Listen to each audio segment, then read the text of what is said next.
Good morning विद्यार्थी मित्रों।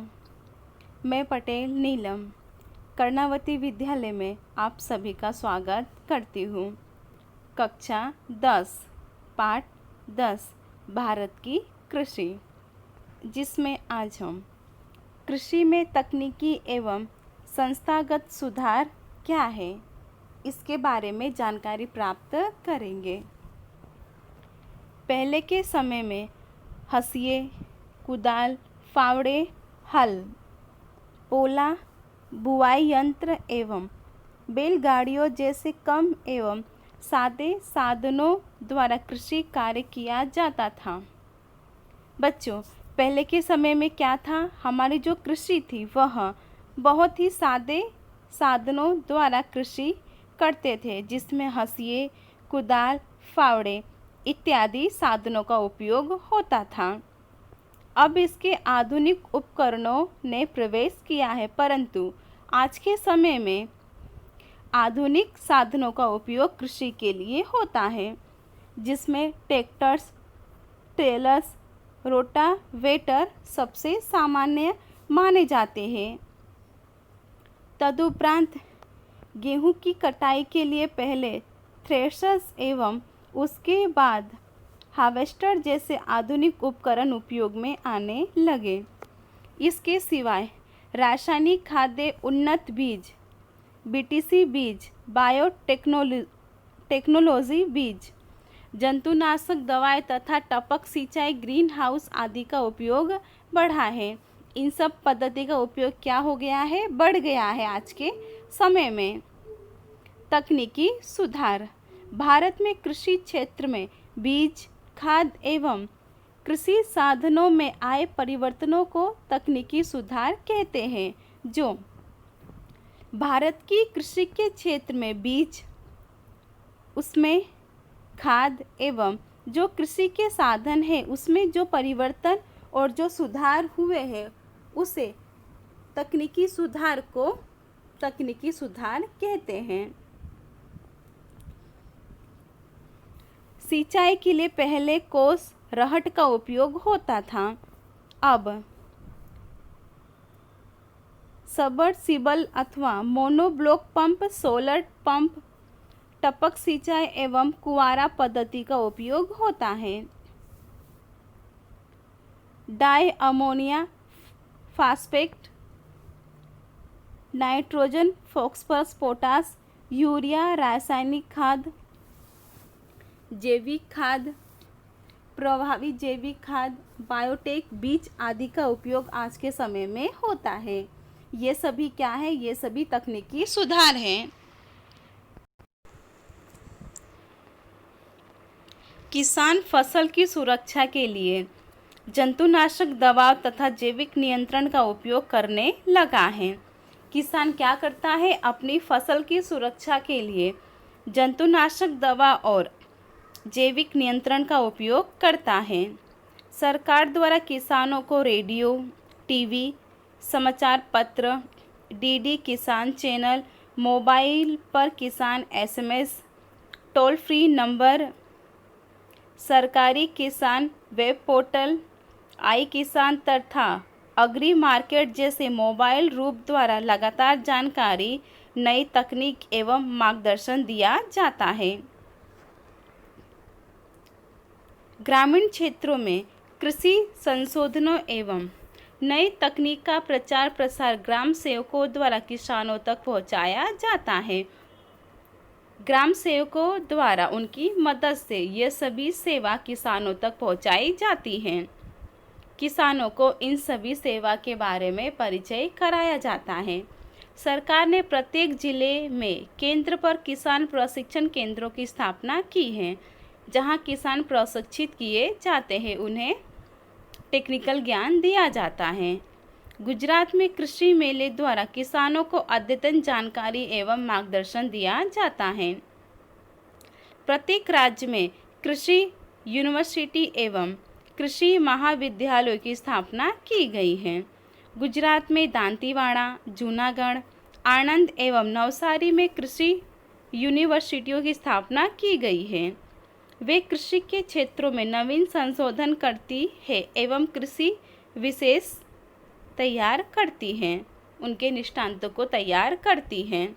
इसके उपरांत कृषि क्षेत्र में संशोधन करने वाली संस्था ICAR, Indian council of agriculture research एवं DRRE, department of agriculture research and education आदि संस्थाएं राष्ट्रीय स्तर पर कार्यरत है। यह सभी क्या करती है? कृषि के क्षेत्र में नए नए संशोधन करती हैं।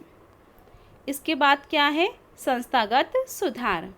भारत में जमीन का मालिकाना, कृषि ऋण एवं कृषि उत्पादनों की बिक्री में हुए सुधारों को संस्थागत सुधार कहा जाता है, जिसमें सरकार ने जमींदारी प्रथा खत्म कर किसानों का शोषण रोका है। जोते उसकी जमीन कानून द्वारा कृषक को जमीन का सही मालिकाना हक दिया जाएगा।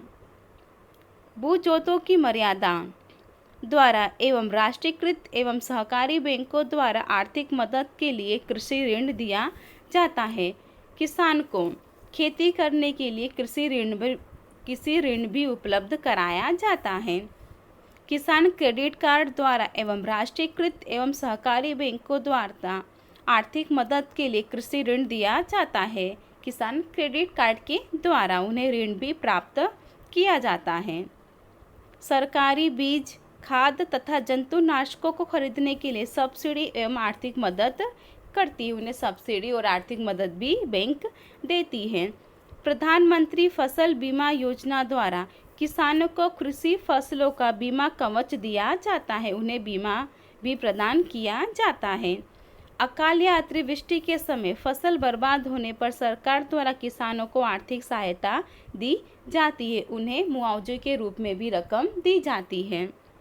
मार्केट यार्डों में कृषि उत्पादनों की बिक्री में कानूनन व्यवस्थाएं करके खुली नीलामी की प्रक्रिया को व्यापक बनाया गया है।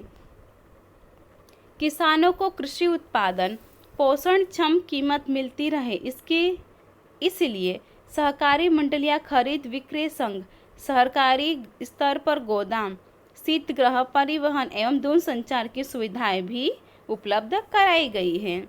किसानों से कृषि उत्पादन सरकार द्वारा निश्चित पोषणक्षम सहायक भाव पर खरीदी करने के लिए निम्नलिखित संस्था कार्यरत है, जिसमें भारतीय राष्ट्रीय कृषि सहकारी लिमगण संघ, गुजरात तिलहन उत्पादक संघ, राष्ट्रीय डेयरी विभाग निगम, यह सभी क्या करती है? किसानों के पास से उनकी फसलें खरीदती हैं। इसके बाद क्या है? हरित क्रांति। हमारे देश में 1960 के दशक में कृषि क्षेत्र में हरित क्रांति हुई। उसके पहले ऐसा समय था कि जब भारत में अनाज की तीव्र कमी थी। भारत में 1960 के बाद कृषि क्षेत्र में हरित क्रांति हुई, परंतु उसके पहले भारत में अनाज की बहुत ही कमी थी। एक मुख्य कृषि प्रधान देश को अनाज की आयात करनी पड़ती थी। भारत क्या है? कृषि प्रधान देश है। ऐसी परावलंबी परिस्थिति के सामने देश लड़ रहा था। बीजों को उन्नत किस्में, रासायनिक खाद का बड़ा उपयोग, देश के किसानों का प्रचंड पुरुषार्थ, बिजली की व्यापक व्यवस्था, सिंचाई की सुविधा में हुए सुधार आदि परिबलों से कृषि क्षेत्र में उत्पादन में हुए असाधारण बढ़त को हरित क्रांति के रूप में पहचाना जाता है। इसमें धीरे धीरे आधुनिकीकरण होता गया और कृषि की व्यवस्था सुधरती गई, जिसे हम हरित क्रांति के रूप में जानते हैं। हरित क्रांति का मुख्य उद्देश्य था कृषि उत्पादकों में वृद्धि करना। जो कृषि के उत्पादक होते हैं उसमें क्या होना? वृद्धि करना। किसानों को अधिक प्रमाण में रासायनिक खाद एवं जंतुनाशक का उपयोग करने के लिए प्रेरित किया गया एवं कृषि उपज में वृद्धि करने के लक्ष्य को प्राप्त करने में सफलता भी उन्हें मिली। हरित क्रांति में गेहूं एवं धान की फसल के उत्पादन में विक्रमजनक उत्पादन हुआ। गेहूं और धान की जो फसल है उसमें उत्पादन बहुत ही अधिक होने लगा। देश में पहले जहां खाद्य अन्न की कमी थी वहां आज अनाज के भंडार पर्याप्त मात्रा में है, जिसकी कमी नहीं होती। एक समय था जब अकाल भारत में कुछ समय के बाद आपदा में बदल गया था। हरित क्रांति के बाद उसके प्रभाव नहीं दिखे। अनाज के सुरक्षित भंडार के कारण अकाल या पानी की कमी की परिस्थिति या सरलता से सामना किया जा सका है। अन्न के क्षेत्र में देश का स्वावलंबन हरित क्रांति का सीमा चिन्ह रूप एक ऐतिहासिक सिद्धि प्राप्त होता है। आज नकदी फसलों की बुवाई बढ़ने से दलहन एवं धान्य फसलों का बुवाई क्षेत्र एवं उत्पादन घट रहा है। एक ही फसल का पुनरावर्तन होने से जमीन का उपजाऊपन भी कैसा होता है, घट जाता है। विश्व के देशों में कृषि के क्षेत्र में उन्नत तकनीक का उपयोग कर जो प्रगति की है, वहां तक पहुंचने में हमें दूसरी हरित क्रांति के लिए भी तैयार होना होगा।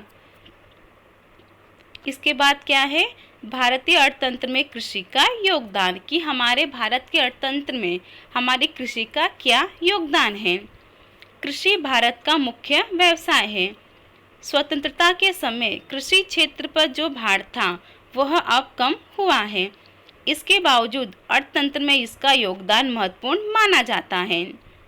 यह देश के लगभग आधे लोगों को रोजगार देती है। जो हमारी कृषि है वह देश के लगभग आधे लोगों को क्या प्रदान करती है, रोजगार प्रदान करती है, एक व्यवसाय प्रदान करती है।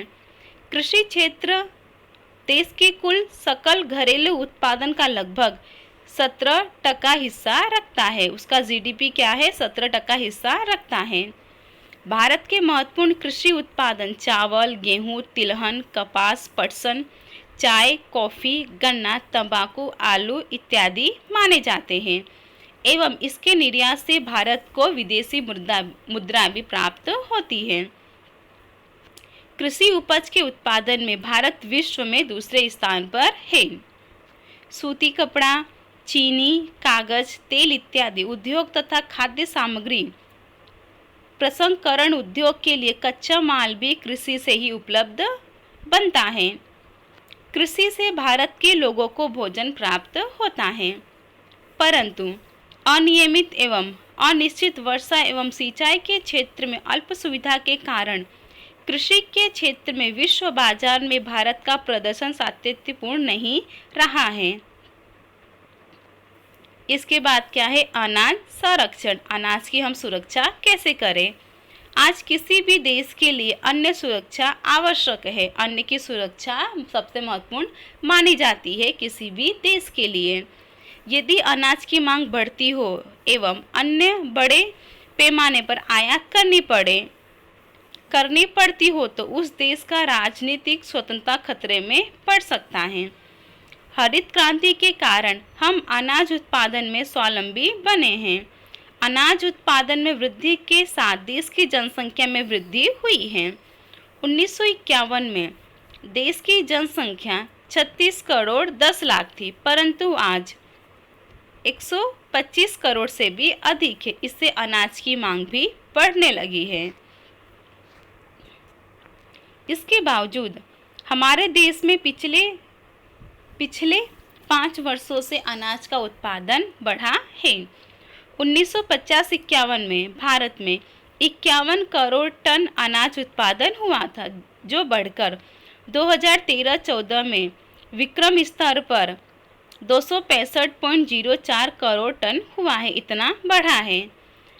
आज हमारे पास इतना अनाज है कि देश की न्यूनतम आवश्यकताएं पूरी की जा सकती हैं। इस भंडार को बनाए रखना एवं इसमें वृद्धि करना आवश्यक है। अनाज का सुरक्षित भंडार खड़ा कर अकाल या अनाज के कम उत्पादन के समय अनाज की तंगी को रोका जा सकता है। अनाज के गोदामों में रहे अनाज को सुरक्षित रखने की वैज्ञानिक पद्धतियां अपनाकर अनाज का बिगाड़ होने से हम बचा सकते हैं। यह अनाज हजारों गरीब परिवारों को मुफ्त दे करके भूख मिटाई जा सकती है। अनाज का बिगाड़ रोकना समय की आवश्यक मांग है। अनाज के संग्रहण एवं प्रबंधन की व्यवस्था सुदृढ़ करनी अत्यंत आवश्यक है। सरकारी खाद्य सुरक्षा कानून द्वारा गरीबों तक अनाज पहुंचाने की व्यवस्था कर एक अच्छी शुरुआत हम कर सकते हैं। भारत की कृषि पर वैश्वीकरण का प्रभाव। भारत का किसान अपनी कृषि उपज को वैश्विक बाजार में बेचकर फायदा प्राप्त कर सके, इस उद्देश्य से कृषि के क्षेत्र में वैश्वीकरण नीति अमल में लाई गई कि किसान अपनी फसल किसी भी बाजार में बेचकर उसके स्वरूप वह अच्छे मुआवजे के रूप में रकम प्राप्त कर सके, इसलिए वैश्वीकरण की नीति अमल में लाई गई। वैश्वीकरण के कारण कृषि के क्षेत्र में कुछ परिवर्तन आए हैं। कृषि फसलों के आयात निर्यात की प्रक्रिया भी कैसी बनी है, सरल बनाई गई है। गुजरात में से कपास, मिर्च, तिल चीन के बाजारों में एवं विश्व के विविध फल भारतीय बाजारों में मिल रहे हैं।